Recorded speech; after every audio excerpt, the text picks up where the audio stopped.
ಬೆಂಗಳೂರಲ್ಲಿ ಆದಂತಹ ಬೇಬಿ ಕೇರ್ನಲ್ಲಿ ದೌರ್ಜನ್ಯ ಕೇಸ್ ವಿಚಾರಕ್ಕೆ ಸಂಬಂಧಪಟ್ಟಂಗೆ ವಿಡಿಯೋ ಇದ್ರೂ ಕೂಡ ಸುಮ್ಮನಿದ್ದಿದ್ದು ಯಾಕೆ ಅನ್ನೋ ಪ್ರಶ್ನೆ ಕಾಡ್ತಾ ಇದೆ.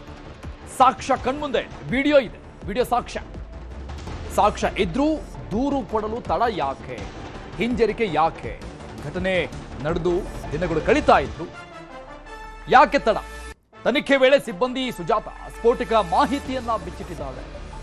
ಮಕ್ಕಳ ಮೇಲಿನ ದೌರ್ಜನ್ಯ ರೆಕಾರ್ಡ್ ಮಾಡಿದ್ದ ಸುಜಾತ ಸಿಬ್ಬಂದಿ ಗೊತ್ತಿದ್ದು ಕ್ಯಾಪ್ ಜೆಮಿನಿ ಕಂಪನಿ ಸೈಲೆಂಟ್ ಇರೋದು ಯಾಕೆ? ಯಾವುದೇ ಕ್ರಮಗಳಾಗ್ತಾ ಇಲ್ಲ. ವಿಡಿಯೋ ಸಾಕ್ಷ್ಯ ಇದೆ. ಪ್ರಕರಣ ಮುಚ್ಚಿ ಹಾಕಲು ತಂತ್ರ ರೂಪಿಸಿದ್ರ? ಕ್ಯಾಪ್ ಜೆಮಿನಿ ಕಂಪನಿಗೆ ನೋಟಿಸ್ ಜಾರಿಯಾಗಿದೆ. ಇವತ್ತು ವಿಚಾರಣೆಗೆ ಹಾಜರಾಗೋಕೆ ಸೂಚನೆ ಕೊಡಲಾಗಿದೆ. ಈ ನೋಟಿಸ್ ಮೂಲಕವಾಗಿ ಯಾವುದೇ ರೀತಿಯಾದಂಥ ಕ್ರಮಗಳು ಅಂದ್ರೆ ಪ್ರಕರಣ ಮುಂದುವರಿತಾನೆ ಇದೆ. ವಿಡಿಯೋ ಸಾಕ್ಷ್ಯ ಇದೆ. ಪುಟ್ಟ ಮಗು ಮೇಲೆ ಆದಂತಹ ಹಲ್ಲೆ, ದೌರ್ಜನ್ಯ ಪ್ರಕರಣ ಇದೆ. ಬೇಬಿ ಕೇರ್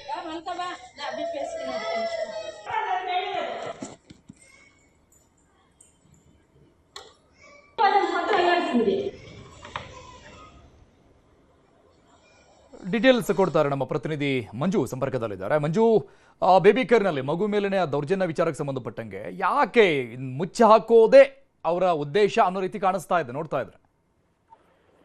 ಎಸ್, ಖಂಡಿತವಾಗ್ಲೂ ಅರುಣ್. ಯಾಕಂದ್ರೆ HL ಪೊಲೀಸ್ ಠಾಣಾ ವ್ಯಾಪ್ತಿಯಲ್ಲಿ ಡೇ ಕೇರ್ ಸೆಂಟರ್ ಅಲ್ಲಿ ಮಕ್ಕಳ ಮೇಲೆ ನಡೆದಂತಹ ದೌರ್ಜನ್ಯ ಪ್ರಕರಣಕ್ಕೆ ಸಂಬಂಧಪಟ್ಟಂತೆ ಒಂದು ಸುಮೋಟೋ ಕೇಸ್ ರಿಜಿಸ್ಟರ್ ಮಾಡ್ಕೊಂಡು ಪೊಲೀಸ್ ಇನ್ವೆಸ್ಟಿಗೇಷನ್ ಮಾಡ್ತಾ ಇದ್ರು. ಆರಂಭದಲ್ಲಿ ಆ ವಿಡಿಯೋ ಚಿತ್ರೀಕರಣ ಮಾಡಿದಂತಹ ಸುಜಾತ ಎಂಬಾಕೆಯನ್ನು ಕೂಡ ಪೊಲೀಸ್ ಅರೆಸ್ಟ್ ಮಾಡ್ಕೊಳ್ತಾರೆ.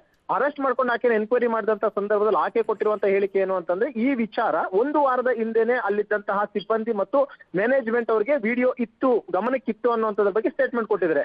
ಹಾಗಾದ್ರೆ ಒಂದು ವಾರದ ಹಿಂದೆ ಆ ಒಂದು ವಿಡಿಯೋವನ್ನ ಕ್ಯಾಬ್ ಜೆಮಿನಿ ಕಂಪ್ನಿಯವರಾಗಿರ್ಬೋದು ಅಥವಾ ಡೇ ಕೇರ್ ನಡೆಸ್ತಿದ್ದಂತ ಉಸ್ತುವಾರಿಗಳಾಗಿರ್ಬೋದು ನೋಡಿದ್ರು ಕೂಡ ಅಷ್ಟೇ ಯಾಕೆ ಸುಮ್ಮನಾಗಿದ್ರು? ಯಾಕಂದ್ರೆ ಅಲ್ಲಿ ಮಕ್ಕಳನ್ನ ಆ ರೀತಿಯಾಗಿ ಹಿಂಸೆ ಮಾಡುವಂತದ್ದು, ಒಂದ್ ಕಡೆ ವಾಷಿಂಗ್ ಮಿಷಿನ್ ಹಾಕ್ತಾರೆ, ಬಾತ್ರೂಮ್ ಅಲ್ಲ ಕೂಡ ಹಾಕ್ತಾರೆ, ಮಕ್ಕಳು ಅಳ್ತಾ ಇದ್ರು ಕೂಡ ಅಷ್ಟೇ ನಮಗೂ ಅದಕ್ಕೆ ಸಂಬಂಧ ಇಲ್ಲ ಅನ್ನೋ ರೀತಿ ಸಿಬ್ಬಂದಿ ಇರ್ತಾರೆ.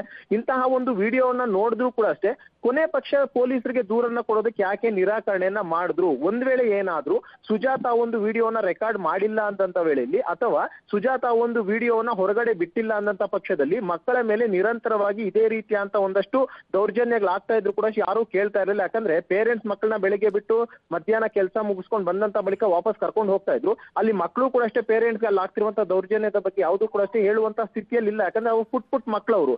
ಆ ಕಾರಣಕ್ಕೋಸ್ಕರ ಪೊಲೀಸರ ಇನ್ವೆಸ್ಟಿಗೇಷನ್ ಸುಜಾತ ಯಾವಾಗ ಈ ರೀತಿಯಾಗಿ ಆ ಒಂದು ವಿಡಿಯೋನ ಚಿತ್ರೀಕರಣ ಮಾಡಿದ್ ನಿಜ, ಅದನ್ನ ಒಂದು ವಾರದ ಹಿಂದೆ ಅಲ್ಲಿದ್ದಂತಹ ಒಂದು ಸಿಬ್ಬಂದಿಯವರಿಗೆ ಮತ್ತು ಅಲ್ಲಿದ್ದಂತಹ ಉಸ್ತುವಾರಿಗಳಿಗೆ ಒತ್ತಿತ್ತು ಅಂತ ಹೇಳಿಕೆ ಕೊಟ್ಟಂತ ಬೆನ್ನಲ್ಲೇ ಸದ್ಯಕ್ಕೆ ಕ್ಯಾಬ್ ಜೆಮಿನಿ ಮತ್ತು ಅಲ್ಲಿರುವಂತಹ ಡೇ ಕೇರ್ ನಡೆಸಿದಂತವರಿಗೆ ನೋಟಿಸ್ ಅನ್ನ ಕೊಟ್ಟಿದ್ದಾರೆ. ಇವತ್ತು ವಿಚಾರಣೆಗೆ ಬರೆದು ಸೂಚನೆ ಕೊಟ್ಟಿದ್ರು. ಆದ್ರೆ ಇಲ್ಲಿವರೆಗೂ ಕೂಡ ಅಷ್ಟೇ ಯಾರು HL ಪೊಲೀಸರ ಠಾಣೆಗೆ ವಿಚಾರಣೆಗೆ ಹಾಜರಾಗಿಲ್ಲ ಅನ್ನೋದ್ರ ಬಗ್ಗೆ ಮಾಹಿತಿ.